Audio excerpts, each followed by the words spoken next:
Paalala ng Diyos patungkol sa dila. Sabi ng Biblia, sino mang nag-iingat ng kanyang bibig at kanyang dila, nag-iingat ng kanyang kaluluwa mula sa kabagabagan. Kawikaan 21, versikulo 23.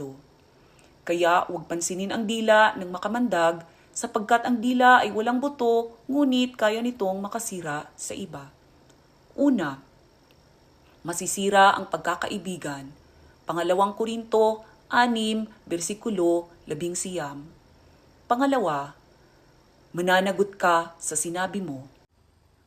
Unang Korinto 15, versikulo 33. Tatlo, ayaw ng Diyos sa tsismis. Ecclesiastes 5, versikulo 10.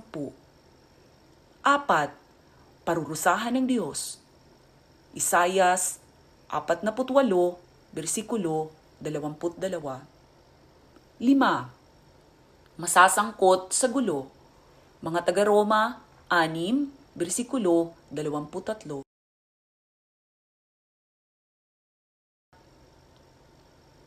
Mga kapatid, tayo na't lumago sa salita ng Diyos sapagkat iba ang may alam.